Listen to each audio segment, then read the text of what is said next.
탐했던 것입니다. 이사야 14장 12절로 15절에 보면 너 아침의 아들 계명성이 어찌 그리 하늘에서 떨어졌으며 너 열국을 엎은 자여 어찌 그리 땅에 찍혔는고 내가 내 마음에 이르기를 내가 하늘에 올라 하나님의 뭇별 위에 나의 보좌를 높이리라. 내가 북극 지표의 산 위에 좌정하리라. 가장 높은 구름에 올라 지극히 높은 자와 비기리라 하더라. 그러나 이제 내가 음부 곧 구덩이의 맨 밑에 빠치리. 그렇게 아름다운 천사장 루시퍼가 하나님과 보좌를 동등히 하려는 교만과 오만 불순한 행동 때문에 마귀로 전락해버리고 말한 것입니다. 디모데전서 3장 6절에 보면 새로 입교한 자도 말지니 교만하여져서 마귀를 정죄하는 그 정죄에 빠질 감이라고 말했습니다.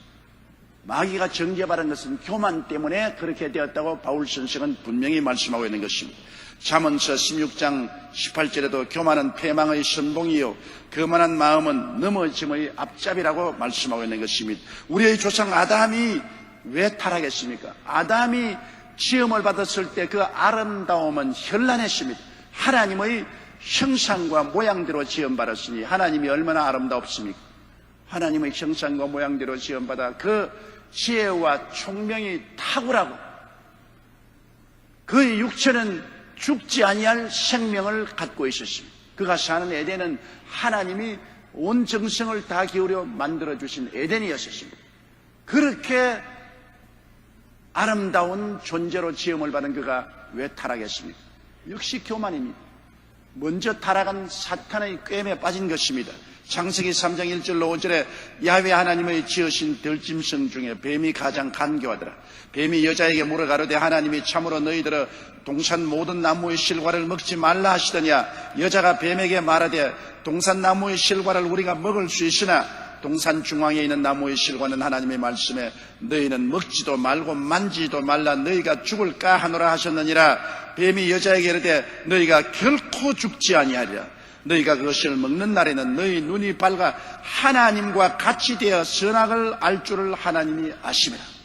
하나님과 같이 된다. 그것은 루시퍼가 미리 시도했다가 정죄받아 마귀로 전락한 똑같은 죄입니다. 하나님과 같이 된다. 사람은 피조물이요 창조주가 아닙니다. 창조주 하나님과 피조물 인간과의 사이에는 건널 수 없는 구렁이 있습니다. 그럼에도 불구하고 마귀의 꾀임에 맞아 하나님처럼 되려고 선악과를 따먹었다가 타락하고 마는 것입니다. 성 안토니오는 말하기를 사탄이 가장 두려워하는 것은 겸손이요 하나님이 가장 미워하시는 것은 교만이라고 말하는 것입니다. 예수님의 겸손함을 우리가 보고 배워야 되는 것입니다. 예수님은 하나님의 아들이시면 사람으로 오셨음에 죽기까지 충성하고 순종한 것입니다. 빌립보 2장 5절 8절에 너희 안에 이 마음을 품으라 곧 그리스도 예수의 마음이니 그런 근본 하나님의 본체시나 하나님과 동등됨을 취할 것으로 여기지 아니하시고 오히려 자기를 비워 종의 형체를 가져 사람들과 같이 되었고 사람의 모양으로 나타났으며 자기를 낮추시고 죽기까지 복종하시니 곧 십자가에 죽으십니다. 주님의 겸손함을 보십시오. 그는 하나님을 대신해서 하늘과 땅과 세계와 그 가운데 모든 것을 친히 지으신 분이신 것입니다. 창조주이신 것입니다. 그 영광은 거기에 달하고 그 광채는 우주를 비춥니다. 그런 주님이 사람을 구원하기 위해서 인간의 육체를 쓰고 오신 이후에는 사람처럼 낮아지고 겸비해져서 하나님을 순종하여 십자가에 죽기까지 충성한 것입니다. 그리스도의 낮아진 이 마음을 우리 마음에 품으면 우리가 마귀의 시험에 빠지지 않습니다.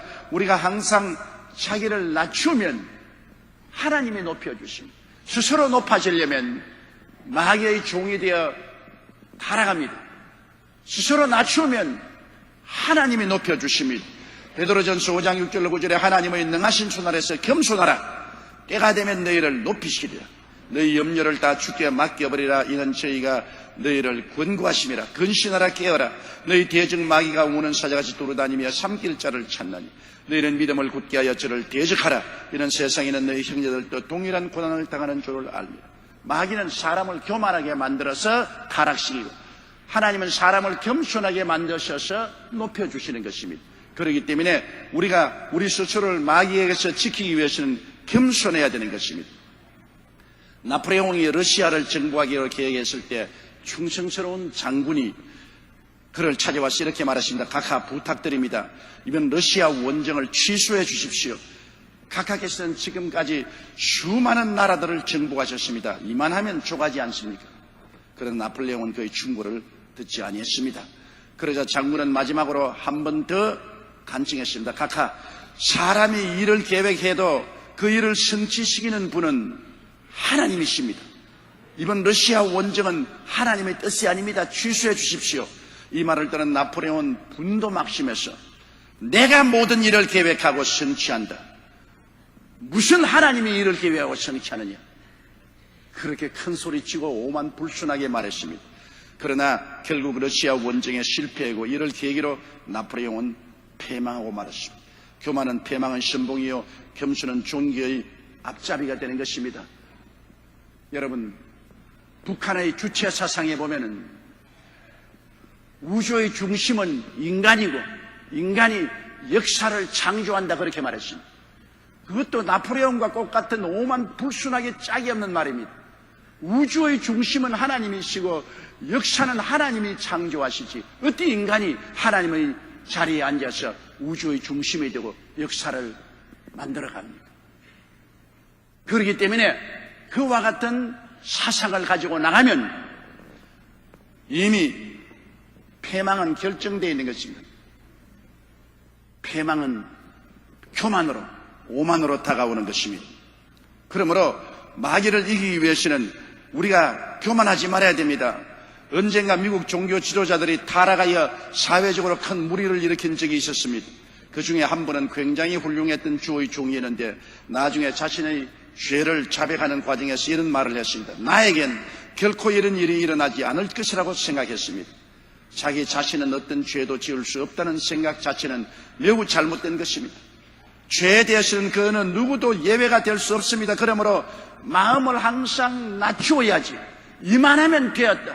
나는 보통 사람과 다르다. 나는 죄 짓지 않는다. 이렇게 교만하면 결국에는 죄의 수렁에 빠져버리고 맙니다. 교만하면 마귀의 유혹에 걸려 죄를 짓고 결국 패망하게 됩니다. 우리가 자신에 대한 과신을 버리고 항상 마음을 낮출 때 마귀를 정지하는 그 정지에서 벗어날 수가 있는 것입니다.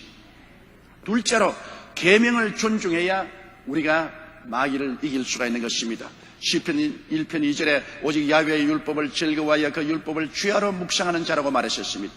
구원은 조건 없이 믿음으로 예수님의 은혜로 받되 구원을 지키기 위해서는 계명을 지켜야 됩니다.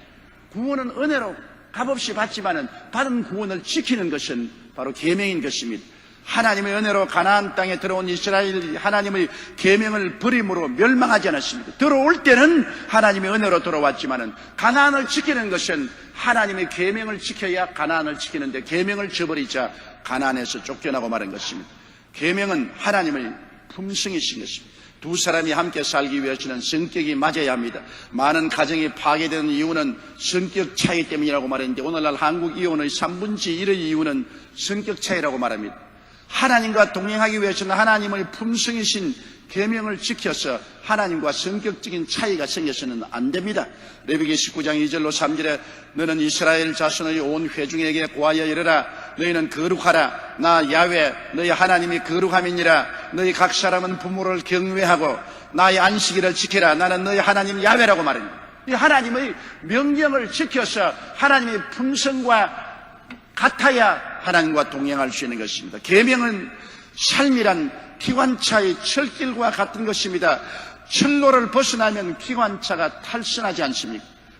여러분, 미국의 유명한 대통령이었던 아브라함 링컨은 늘 그런 말을 했습니다. 그런 어린 시절의 추억 중에 가장 인상 남은 것은 어머니의 무릎에 앉아서 성경 말씀을 들었던 것입니다. 특히 귀가 닳도록 10계명을 되풀이해 들려주시던 일은 잊을 수가 없었다고 말했습니다. 그런 공직에 있었을 때 뇌물의 유혹을 많이 받곤 했는데 그때마다 거절하면서 다음과 같이 말했습니다. 물질적 유혹이 있을 때마다 어머니가 날마다 읊으시던 도둑질하지 말라. 주 너의 하나님의 말씀이라는 계명이 내 귀에 쟁쟁 울립니다. 그리고 나는 어머님의 말씀을 지키려고 애쓰고 있으므로 공직에 있으면서 부패하지 않았다고 말했습니다. 또한 링컨의 방에는 깃발 하나가 걸려 있었는데 그 깃발에는 다음과 같은 선구가 새겨져 있었습니다. 마음을 강하게 하고 담대히 하라. 두려워 말며 놀라지 말라. 내가 어디로 가든지 내 하나님 야훼가 너와 함께하느니라. 그런 이 깃발이 대통령으로서의 직무를 충실히 감당할 수 있는 힘이 되었다고 고백했습니다. 이렇듯 하나님의 계명을 지키려는 노력과 하나님과 함께한다는 확신이 링컨을 역사에 남는 위대한 대통령으로 만든 것입니다. 오늘날 왜 많은 우리 예수 믿는 사람들이 부패하고 부정하고 지탄을 받습니까? 목사가, 장로가, 안수집사가, 성도가 부패에 연루되어 쇠고랑을 차는 일들이 많지 않습니까? 구원을 안 받아서 그렇습니까? 아닙니다. 그들은 구원을 받았습니다. 그러나 구원을 계명으로 지키지 못했기 때문에 수치와 곤욕을 당한 것입니다. 구원은 값없이 받지만 지키는 것은 계명의 울타리를 쳐야 되는 것입니다. 계명을 떠나면 마귀의 지뢰밭에 들어가게 되는 것입니다. 시편 119편 109절로 110절에 나의 생명이 항상 위경에 있사오나 주의 법은 잊지 아니하나이다. 악인이 나를 헤아리고 올무를 놓았사오나 나는 주의 법도에서 떠나지 아니하니. 악인이 아무리 둘러 진치고 올무를 놓아도 내가 주의 계명을 가슴에 품고 있으면 그 악인의 올무에서 벗어날 수 있다는 것입니다. 베드로전서 1장 14절로 15절에 너희가 순종하는 자식처럼 이전 알지 못할 때 쫓던 너희 사역을 본삼지 말고 오직 너희를 부르신 거룩한 자처럼 너희 모든 행실에서 거룩한 자가 되라. 어떻게 거룩하게 됩니까? 하나님의 계명을 지킴으로 거룩한 자가 되지 않습니까?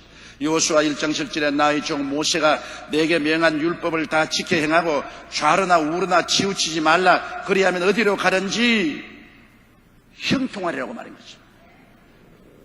계명은 우리에게 굉장히 중요합니다. 계명은 우리를 정죄하고 심판하기 위해서 있는 것이 아니라 우리를 지켜주기 위해서 있는 것입니다. 구원은 값없이 은혜로 넘치게 받지만은 이를 지키는 것은 계명의 울타리를 치고 계명을 지켜야 되는 것입니다. 셋째로 우리가 마귀를 이기고 살기 위해서는 말씀의 영양분을 정기적으로 섭취해야 됩니다. 시편 1편 3절에 저는 시냇가에 심은 나무가 시절을 쫓아 과실을 맺으며 그 잎사귀가 마르지 아니함 같으니 그 행사가 다 형통하라 했습니다. 누가요? 말씀을 묵상하는 자인 것입니다. 음식을 잘 먹지 못하면 신체가 약해지고 저항력이 없어져 각종 병에 걸게 되는 것입니다. 세계 평균 수명은 남자가 65세, 여자가 70세인데 200년 전보다 거의 배 정도로 늘어났습니다. 오늘날 옛날보다 장수하는 이유 중 가장 두드러진 것은 옛날 사람보다 잘 먹어 영양실조에 걸리지 않는다는 것입니다. 저희 어릴 때만 하더라도 초군 목표로 살았기 때문에 60을 넘기는 사람이 우리 동네에 별로 없었습니다. 그러므로 회갑잔치를 거창스럽게 했는데 요사이는 60은 88 청년이요. 그러므로 60의 회갑잔치 요사이 별로 하지 않지 않습니다. 어느 정당에 보니까 60된 사람은 다 당을 떠나라 했는데 큰 오해인 것입니다. 순식간에 60이 되는데 60이 되어 보면 아직 88 청년이요. 저도 옛날에는 신문에 보고 60대 누가 무엇을 했다면 아이고 영감이 그렇게 했구나 그렇게 생각했는데 제가 60이 넘어보니까 아직 88 청년이요.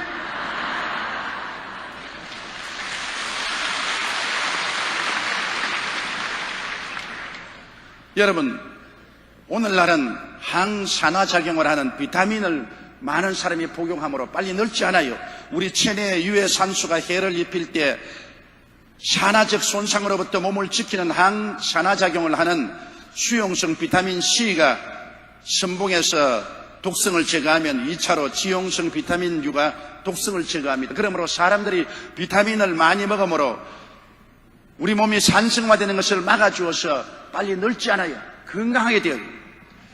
이와 같이 말씀은 영의 양식인 것입니다. 말씀을 먹어야 영적으로 지치지 않고 늙지 않습니다. 베드로전서 2장 2절에 갓난 아이들 같이 순전하고 신령한 젖을 사모하라. 이는 이로 말미암아 너희로 구원에 이르도록 자라게 한 말씀을 먹어야 자라지요. 말씀을 먹지 않으면 성장하지 못합니다. 그러면 병들고 죽게 되지요. 시편 1편 2절로 3절에 오직 야훼의 율법을 즐거워하여 그 율법을 주야로 묵상하는 자로다. 저는 시냇가에 심은 나무가 시절을 쫓아 과실을 맺으며 그 잎사귀가 마르지 아니함 같으니 그 행사가 다 형통하리라. 말씀이 우리를 형통하게 만들고 생명으로 넘치게 만들어지는 것입니다. 성경 시편 119편 105절에 주의 말씀은 내 발의 등이요 내 길의 빛이라고 말한 것입니다. 세상과 마귀와 이단의 어두움에서 이겨나갈 수 있게 위해서는 항상 말씀을 마음에 간직하면 내 발의 등이 되고 내 길의 빛이 되어서 실족하지 않게 되는 것입니다. 여러분, 잠언서 8장 13절에 야훼를 경외하는 것은 악을 미워하는 것이라.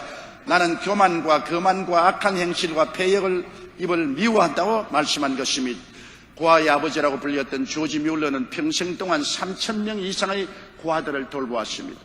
어떻게 그런 큰 일을 할 수 있었느냐는 질문을 받을 때마다 그는 다음과 같이 대답했습니다. 나는 성경을 100번 통독했습니다. 그러나 한 번도 실증난 적이 없었고 읽을 때마다 새로운 힘을 얻었습니다. 이것은 나의 54년간의 신앙 체험에 근거한 것입니다. 나는 예수를 믿고 처음 3년간은 성경을 안 읽었는데 그때는 영적인 기쁨도 사명도 느끼지 못한 죽은 크리스찬이었습니다. 나는 그 기간을 잃어버린 시간이라고 생각합니다. 영적 생활의 활력은 날마다 성경을 읽느냐 안 읽느냐에 정별해야 하는 것입니다. 말씀은 영의 양식이기 때문에 우리가 정규적으로 말씀을 늘 먹어야만 되는 것입니다. 매일 여러분 생활의 시작을 말씀을 읽고 묵상함으로 시작하는 여러분 되시기를 주의 이름으로 축원합니다. 넷째로 마귀와의 실험에서 이기기 위해서는 기도를 등한히 해서는 안 됩니다. 시편 1편 4절 5절에 악인은 그렇지 않으며 오직 바람에 나는 겨와 같도다. 그러므로 악인이 심판을 견디지 못하며 죄인이 의인의 회중에 들지 못한다고 말했습니다. 죄인과 악인은 하나님과의 교통이 없지 않습니다. 의인은 하나님과의 교통이 있는 것입니다. 아무리 사랑하는 부부도 대화가 멀어지면 멀어집니다. 어떠한 사랑하는 부부가 조그마한 실개천을 사이에 두고 손을 잡고서 오손도손 이야기하면서 걸어갔습니다. 실개천이 자꾸 넓어지니까 잡은 손을 놓고서 서로 웃고 이야기하면서 갔습니다. 실개천이 점점 커져서 큰 개천이 되니까 이제는 서로 쳐다보고 멀리 고함을 쳐서 이야기를 합니다. 나중에 실개천이 커져서 큰 바다가 되어버려요. 이제는 서로 떨어졌어. 남편은 남편대로 아내는 아내대로 다른 친구를 사귀어서 갔다는 이야기가 있습니다.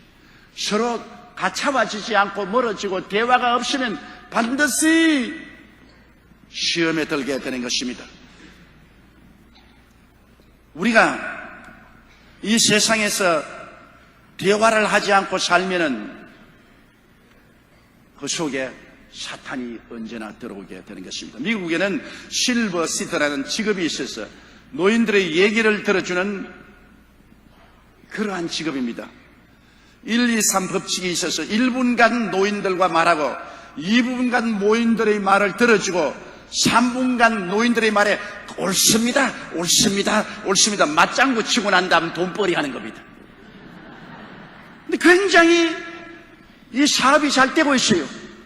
노인들이 외롭지 않습니까? 돈 많은 노인들이 외로우니까 와서 이야기 좀 한 1분 동안 해주고 2분 동안 들어주고 3분 동안 노인들이 하는 말에 맞장구 쳐주고 옳다고 머리를 끄덕거려주고 그 다음에는 두둑이 돈 받고서 생활하는 이러한 베이비시디가 아닌 실버시드가 있다는 것입니다. 여러분, 오늘날 우리 한국에는 아버지와 자녀들이 멀어진 이유 중에 대화 부족을 들고 있습니다. 우리나라 중고생의 20%는 부모와 전혀 대화가 없이 산다는 것입니다. 그리고 과반수는 대화해도 하루 평균 30분도 되지 않는다고 말합니다. 그러니 이렇게 짧게 대화하고 난 다음에 어떻게 부모와 자식 간의 교통이 있으며 친밀함이 있을 수가 있겠습니까? 미국의 신문학자 월버 슈림 박사는 대화가 왜 필요한가라는 질문은 왜 밥을 먹고 왜 잠을 자는가라는 질문만큼이나 어리석다고 말했습니다. 미국의 경영학자 피터 드러커 회사 경영에 실패하는 원인의 60%는 직원 사이에 의사소통이 잘 안 되는 데 있다고. We were in love that never meant to stay. Some things are real even when they fade.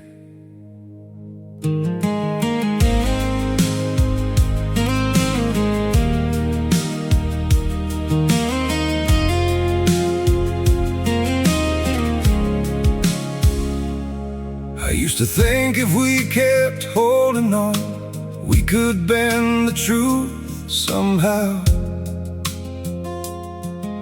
But love can't fight what's pulling us apart, and it's breaking us down now. 말하는 것입니다.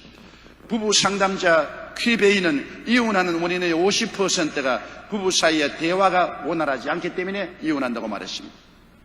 어느 범죄 심리학자는 말하기를 범죄자의 90%가 다른 사람과의 대화나 교제 등의 장애가 있는 사람이라고 말했었습니다. 사회적으로 성공한 여성들은 대상으로 조사해보니 그들 대부분이 아버지와 충분한 대화를 나누며 교감을 가졌다는 연구 결과가 나왔습니다. 아버지와 충분한 대화가 있은 딸들이 사회에 나가서 성공적인 생활을 하고 리더가 되었다는 것입니다. 여러분, 그러면 우리는 어떻게 할까요? 우리는 하늘의 아버지와 기도를 통해서 반드시 대화를 해야만 되는 것입니다. 정규적인 기도의 생활만이 영성을 유지할 수 있습니다. 우리가 신령한 생활을 어떻게 합니까? 기도 없이 신령한 생활을 할 수 없지요. 잠언서 8장 11절에 나를 사랑하는 자들이 나의 사랑을 입으며 나를 간절히 찾는 자가 나를 만날 것이라고 말한 것입니다.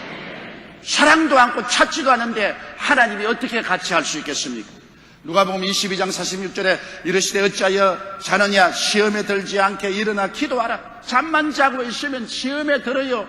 깨어서 기도해야 시험에 들지 않습니다. 기도해야만 응답하시는 이유도 대화를 원하시는 하나님의 마음입니다. 하나님은 전지전능 무소부지하신데 우리 필요한 것 미리 다 아시는데 기도할 필요가 되냐? 하나님 그냥 대답해 주기를 원하시면 해 주시겠지. 그렇지 않습니다. 하나님은 우리의 형편과 사정을 잘 아시지만은 우리가 구할 때까지 기다리는 것은 우리와 대화를 원하시기 때문인 것입니다. 시편 91편 15절에 제가 내게 간구하리니 내가 응답하리라.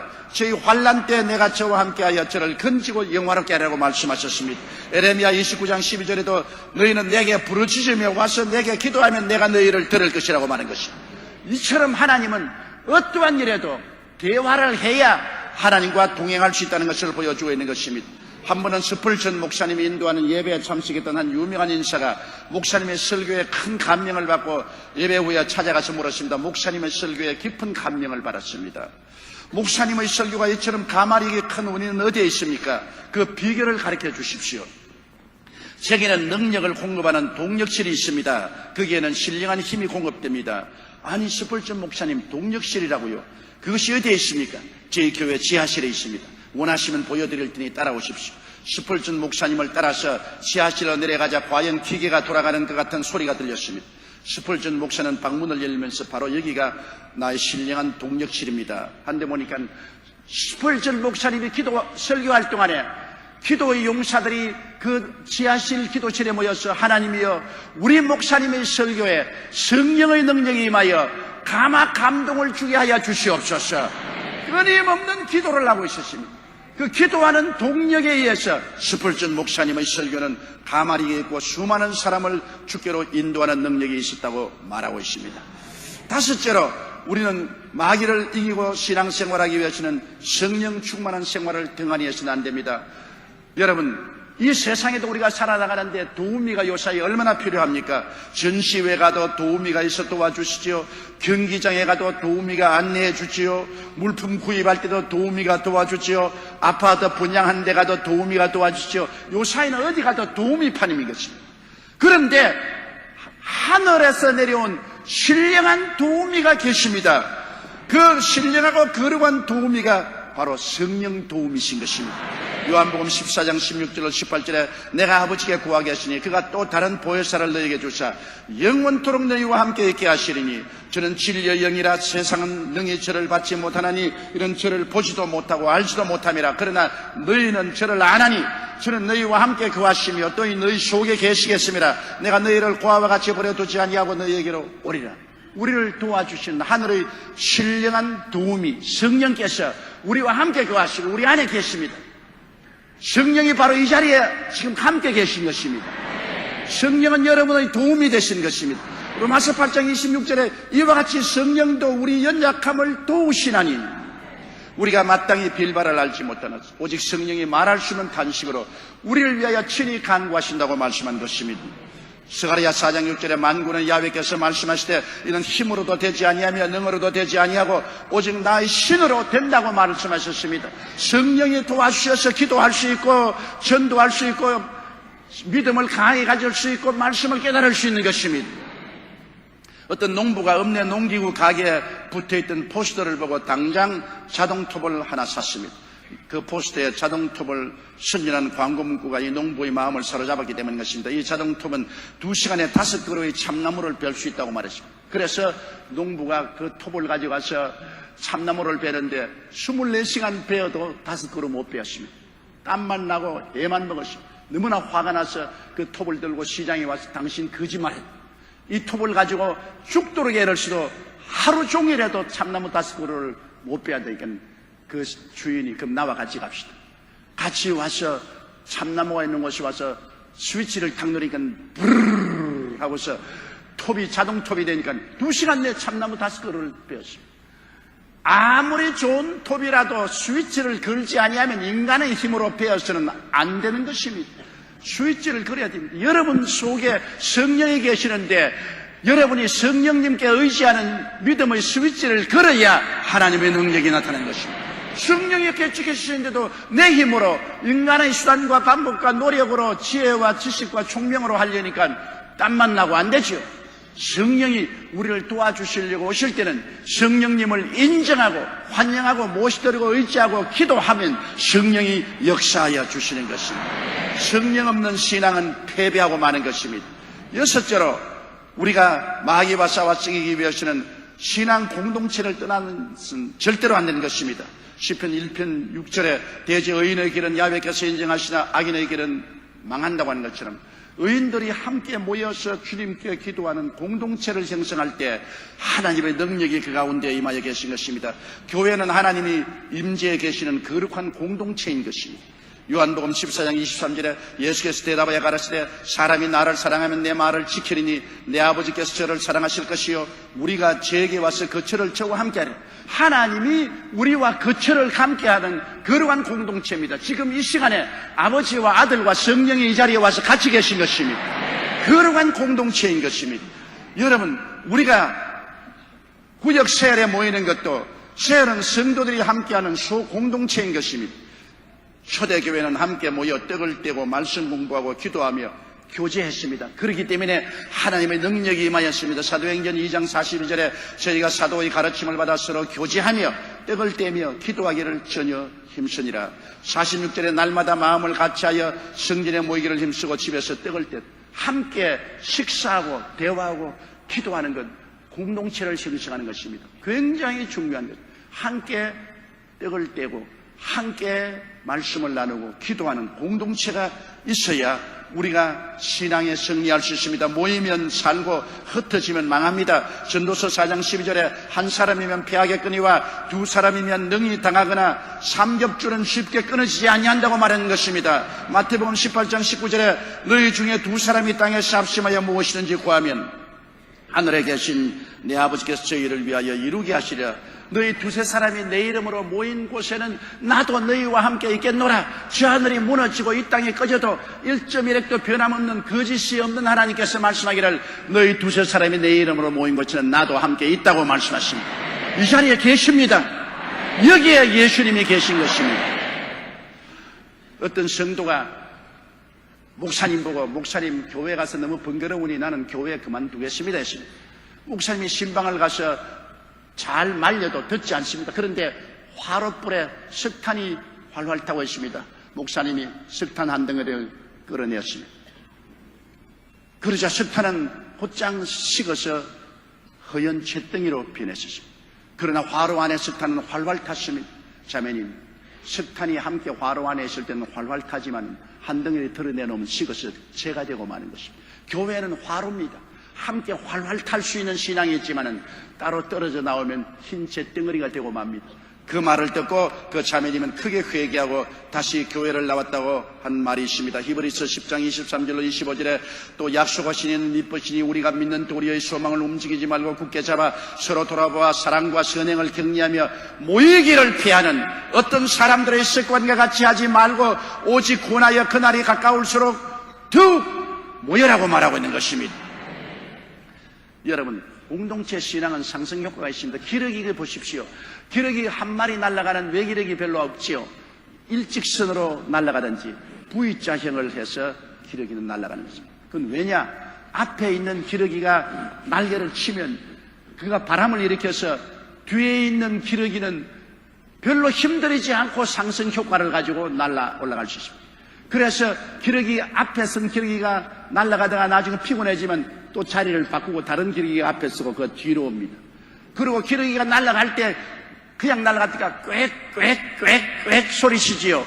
그것은 앞에서 날아가는 기러기에게 용기를 주기 위해서 힘내라, 힘내라, 힘내라 그렇게 말한 겁니다. 공동체로서 그들은 혼자 날아갈 때보다 72%나 더 멀리 날아갈 수 있습니다. 기러기가 병이 들거나 총에 맞아 떨어지면 여러분 두세 마리의 기러기가 대열에서 벗어나서 반드시 병든 기러기와 총에 맞아 떨어진 기러기하고 같이 합니다. 함께 붙들어주고 함께 도와주어서 나중에 같이 날아가기 위해서. 이와 같이 기러기도 공동체를 형성하는데 사람들이 공동체를 떠나서 내 혼자 나 홀로 예수를 믿을 수 있다. 나는 가정재단 사는다. 나는 기도문에서 그냥 예수 믿는다.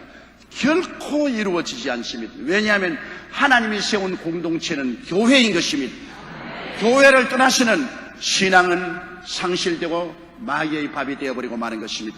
우리의 영적인 삶은 끊임없는 마귀의 도전을 받고 있습니다. 이 도전을 이기고 더 위대한 신앙을 성장하기 위해서는 이 조건들을 반드시 지켜야만 하는 것입니다. 교만하지 말아야 합니다. 계명을 존중해야 합니다. 말씀의 영양분을 정규적으로 섭취해야 됩니다. 기도를 등한히 하지 말아야 됩니다. 성령 충만해야 되는 것입니다. 신앙 공동체를 떠나지 말아야만 하는 것입니다. 그러면 우리가 마귀를 이기고 시험을 극복하고 넉넉히 천국에 들어갈 수 있는 힘을 얻게 되는 것입니다. 다 같이 고개 숙여 기도드리겠습니다. 전능하시고 거룩하신 아버지 하나님, 우리를 불러셔서 그리스도의 몸된 교회로 인도해 주시고 거룩한 공동체를 형성할 수 있도록 해주신 것을 감사합니다. 마귀는 오는 사자같이 두루다니며 삼킬 자를 찾지만은 천국에 성공적으로 들어갈 때까지 우리가 마귀의 시험을 이기고 승리할 수 있도록 하기 위해서 오늘 이 6가지 사항을 기억하고 지키게 도와주시옵소서. 예수님 이름으로 기도드리옵나이다. 아멘. 우리 오카논 목사님이 조영기 목사님을 청한다 그래서 굉장히 마음에 근심을 했다는 겁니다.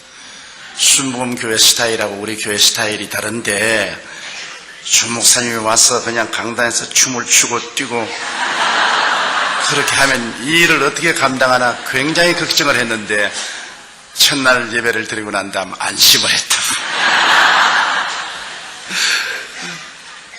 그래서 그 메시지를 받고 아주 대단히 저도 마음이 기쁘고 안심이 되었습니다.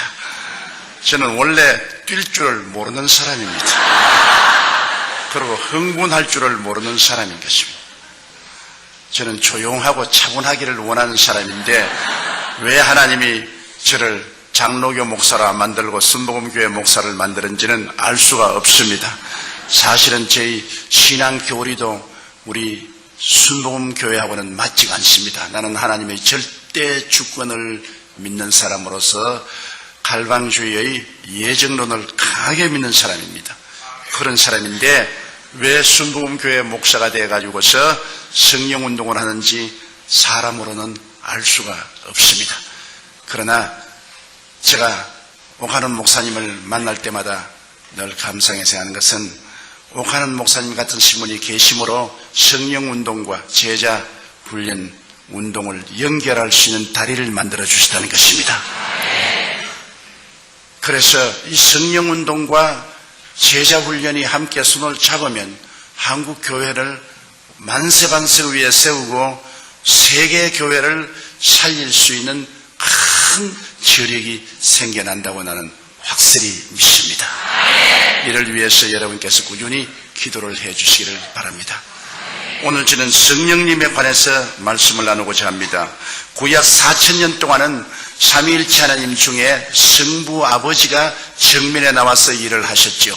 그러나 하나님께서 구약에 약 300번 이상으로 아들 예수님을 보내주겠다고 예언하시는데 그 예언대로 2000년 전에 예수님이 삼위일체 하나님 중에 정면에 나오셔서 아들의 시대가 왔었습니다. 그러나 33년 만에 예수님께서 십자가에 죽었다가 부활하시고 일을 마치시고 승천하실 때 주님은 바톤을 삼위일체 하나님 중에 제3위인 성령께 맡기고 가셨습니다.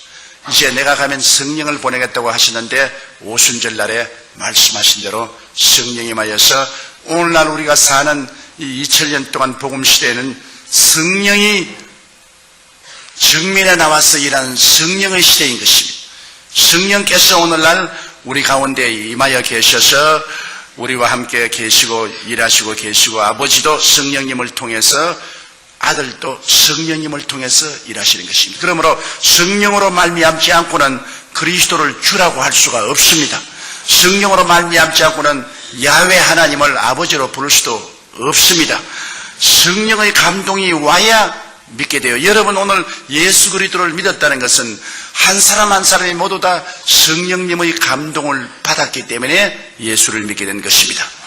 제가 시대문에 목회할 때 하루 비가 오고 날이 바짝했는데 이 우비를 입고 머리에 비를 잔뜩 맞은 30대의 아주 세련된 여인 한 사람이 제게 신앙 상담을 왔습니다.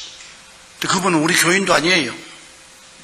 그런데 우리 교회에 와서 갑자기 신앙 상담을 요구해서 그래서 신앙 상담을 하는데 누군가 보니 그때 한국은행 총재 딸이었어요.